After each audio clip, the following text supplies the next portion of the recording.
Shalom Bapak Ibu Saudara yang dikasihi oleh Tuhan, puji Tuhan. Hari ini kita berjumpa kembali dalam program Renungan Keluarga Kristen. Kita akan bersatu di dalam doa sebelum kita merenungkan firman-Nya. Mari kita bersatu dalam doa. Bapa kami yang di sorga, terima kasih banyak Tuhan. Engkau Allah yang sangat baik. Terima kasih pertolongan-Mu sungguh tak ternilai. Engkau Tuhan mendengar setiap seru doa kami. Engkau Tuhan memperhatikan segala keadaan kami. Dan sampai hari ini Engkau sudah menolong kami. Terima kasih Tuhan Yesus. Kami kagum akan Engkau. Tuhan berkati setiap kami. Terima kasih ya Allah. Tuhan, kami mohon urapan-Mu, kami mohon bimbingan-Mu, kami mohon pimpinan-Mu untuk kami merenungkan firman-Mu. Berkatilah ya Allah. Firman-Mu yang menyegarkan, firman-Mu yang menghiburkan, firman-Mu yang menuntun langkah kami. Demi nama Tuhan Yesus Kristus. Amin. Bapak Ibu Saudara yang dikasihi oleh Tuhan, perikop perenungan kita hari ini terambil dari Yeremia pasal 33 ayat 1 sampai ayat yang ke-13. Yeremia pasal 33 ayat 1 sampai 13 dan saya akan membacakan sampai ayat yang ke-9 saja. Mari kita perhatikan firman Tuhan. Datanglah firman Tuhan untuk kedua kalinya kepada Yeremia. Ketika ia masih terkurung di pelataran penjagaan itu, bunyinya, beginilah firman Tuhan yang telah menjadikan bumi dengan membentuknya dan menegakkannya. Tuhan, ialah namanya.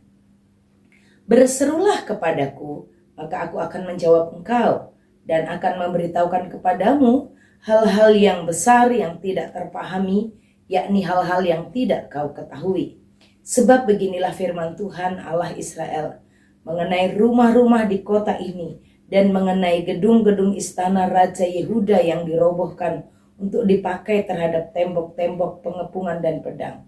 Orang akan masuk pertempuran melawan orang-orang Kasdim dan kota ini akan penuh dengan bangkai-bangkai manusia yang telah kupukul mati karena murkaku dan karena kehangatan amarahku. Sebab aku telah menyembunyikan wajahku dari kota ini oleh karena segala kejahatan mereka. Sesungguhnya aku akan mendatangkan kepada mereka kesehatan, kesembuhan, dan aku akan menyembuhkan mereka dan akan menyingkapkan kepada mereka kesejahteraan dan keamanan yang berlimpah-limpah. Aku akan memulihkan keadaan Yehuda dan Israel dan akan membangun mereka seperti dahulu. Aku akan mentahirkan mereka dari segala kesalahan yang mereka lakukan dengan berdosa terhadap aku, dan aku akan mengampuni segala kesalahan yang mereka lakukan dengan berdosa dan dengan memberontak terhadap aku. Dan kota ini akan menjadi pokok kegirangan, ternama, terpuji, dan terhormat bagiku di depan segala bangsa di bumi yang telah mendengar tentang segala kebajikan yang kulakukan kepadanya. Mereka akan terkejut dan gemetar karena segala kebajikan dan segala kesejahteraan yang kulakukan kepadanya. Amin. Bapak Ibu Saudara yang dikasihi oleh Tuhan, hari ini sungguh luar biasa firman Tuhan yang menolong kita. Firman Tuhan yang mengingatkan kita akan perjanjian atau penghiburan yang Tuhan nyatakan. Pengharapan yang Allah sampaikan di tengah-tengah kondisi yang sedang terancam. Saatnya masih sama, yaitu pada waktu Yeremia masih ada di dalam tahanan, terkurung di pelataran penjagaan istana Yehuda, istana Yerusalem. Di istana kerajaan itu Yeremia masih dalam keadaan terkurung dan dia tetap memberitakan firman Tuhan. Datanglah firman Tuhan kepada Yeremia dan firman ini disampaikan untuk umat Allah, yaitu mereka penduduk Yerusalem dan orang-orang yang ada di kerajaan Yehuda. Bapak Ibu Saudara yang dikasihi oleh Tuhan, bagaimana kita memperhatikan, mendengarkan tadi, bagi Bapak Ibu Saudara yang tunanetra yang mendengarkan tadi, firman Tuhan ini mengingatkan dan Tuhan berkata berulang-ulang, aku akan mendatangkan bagi mereka kesehatan, aku akan menyembuhkan, aku akan menyingkapkan damai sejahtera dan keamanan yang berlimpah-limpah. Aku akan memulihkan keadaan Yehuda. Aku akan membangun, aku akan mentahirkan mereka. Aku akan mengampuni mereka. Bapak Ibu Saudara, bagaimana Tuhan sendiri akan bertindak, berbuat di tengah-tengah umatnya. Tuhan mau menyatakan bahwa Tuhan akan bertindak. Tuhan tidak hanya diam saja. Tuhan melihat umatnya yang sudah mengalami penghukuman itu dan hancur karena amarahnya dan murkanya. Karena umat itu telah berdosa. Karena umat itu telah memberontak kepada Allah. Umat itu telah meninggalkan Tuhan. Namun di dalam penderitaannya itu bagaimana Tuhan menegaskan dan menjelaskan berulang-ulang, aku akan memulihkan. Aku akan memberi kesehatan. Aku akan memberi kesejahteraan. Bapak Ibu Saudara, dalam kesulitan yang kita alami, dalam situasi yang kita hadapi, hari ini mari kita ingat bahwa kita punya Allah yang pasti akan bertindak. Kita punya Tuhan yang pasti akan berbuat. Allah kita bukan Allah yang menonton, tapi Allah yang akan menolong. Bapak Ibu Saudara yang dikasihi oleh Tuhan. Yang kedua kita belajar dari bagian perikop ini adalah bagaimana Tuhan memberikan perintah kepada kita. Apa yang harus kita lakukan di dalam pergumulan, dalam penderitaan, dalam tekanan yang dialami. Yang harus dilakukan adalah berseru. Tuhan mengingatkan, Tuhan memerintahkan bahwa di dalam penderitaan dan krisis yang dialami oleh Yeremia, Yerusalem dan orang-orang Yehuda, berserulah kepadaku, maka aku akan menjawab engkau. Berserulah kepadaku adalah sebuah perintah yang Tuhan berikan bagi umat Tuhan di dalam penderitaan, di dalam pergumulannya, dalam tekanannya. Jika kita berseru-seru, maka Tuhan akan menjawab. Apa di sini yang Tuhan mau katakan? Bukan masalah Tuhan akan menjawabnya, tapi masalahnya adalah jika kita berseru. Masihkah kita mau berseru-seru kepada Tuhan? Masihkah kita mau menangis kepada Tuhan di dalam pergumulan penderitaan dan mendekati hari kehancuran? Bapak Ibu Saudara yang dikasihi oleh Tuhan, Tuhan memberikan perintah untuk berseru di tengah krisis. Berseru, meminta kepada Tuhan, berteriak, memandangkan suaranya kepada Tuhan, menaikkan permohonannya, menyatakan jeritannya. Jika kamu berseru, maka aku menjawab. Berserulah kepadaku, perintah Tuhan. Berserulah, maka aku akan menjawab, menunjukkan adanya relasi. Apa dari yang tindakan kita, dan Tuhan akan memberikan respon itu. Jika ini sebenarnya maka begitu ya, jika kamu berseru, berserulah kepadaku. Tuhan kasih perintah, berseru-seru kepadaku, maka aku akan menjawab. Bapak Ibu Saudara, hal ini menjadi pelajaran buat saya dan Bapak Ibu Saudara. Mari di tengah tekanan hidup kita yang kita alami, yang kita jalani, kita berseru kepada Allah.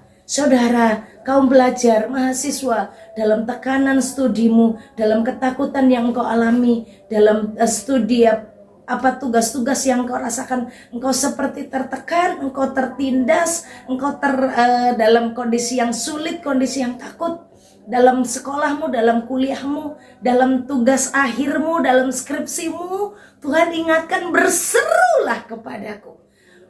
Berserulah kepadaku, maka aku akan menjawab. Maka jawaban itu hanya akan terjadi jika ada terjadi seruan. Jawaban itu diberikan.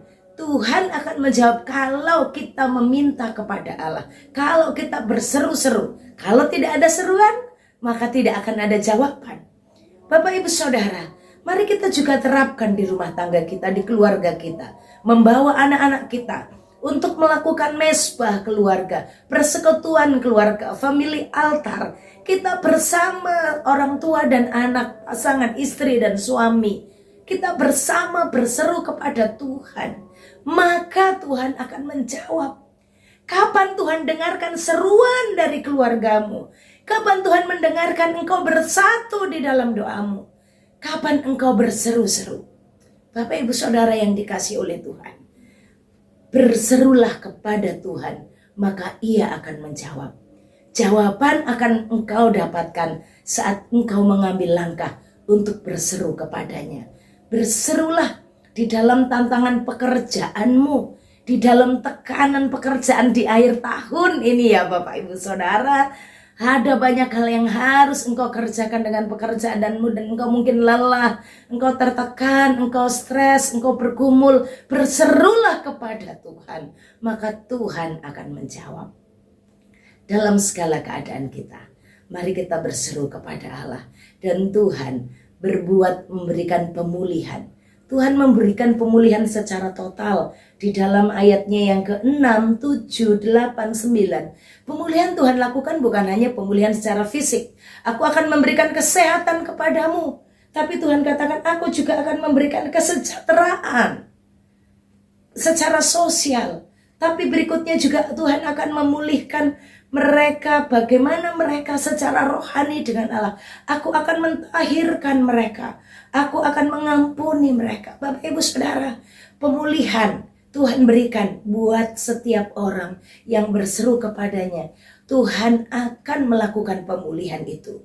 Pemulihan kesehatan, kesembuhan Tuhan nyatakan. Kesehatan Tuhan berikan. Kesejahteraan Tuhan berikan. Maka pemulihan yang Tuhan lakukan ini bukan pemulihan tambalan. Pemulihan tambalan itu maksudnya Bapak Ibu, yang bolong di mana di situ Tuhan tambal. Enggak. Tapi secara menyeluruh, secara utuh. Dan pemulihan Tuhan ini juga terjadi dengan shalom, damai sejahtera yang ada di hati setiap orang yang percaya kepadanya. Pemulihan Tuhan terjadi secara kesehatan, secara ekonomi, secara sosial, dan secara relasi dengan Tuhan. Dalam hubungannya dengan Allah, Tuhan memberikan pengampunan, Tuhan mentahirkan. Oh, luar biasa Tuhan Yesus. Bapak Ibu Saudara, Kristus datang menjadi jawaban buat kita. Bahwa dalam segala tekanan Allah hadir. Allah akan berbuat. Dalam segala keadaan berserulah kepadanya, maka kita akan dapat jawaban. Dalam tekanan percayalah Tuhan akan melakukan pemulihan secara utuh dan sempurna dalam hidup kita. Mari kita berdoa. Bapa kami yang di sorga, terima kasih untuk kebaikan-Mu. Terima kasih untuk pertolongan-Mu ya Allah. Engkau ada bersama dengan kami. Engkau memberikan pemulihan secara utuh bagi kami. Engkau Tuhan akan memberkati kami. Engkau akan memberikan jawaban bagi kami saat kami berseru kepadamu. Tuhan, pulihkanlah kami. Tuhan, kasihanilah kami. Tuhan Yesus, kami berseru kepadamu membawa setiap Bapak Ibu Saudara dalam segala pergumulan dan tekanan. Tuhan memberikan pemulihan. Terpujilah namamu, yang sakit Engkau sembuhkan, yang terluka Engkau pulihkan.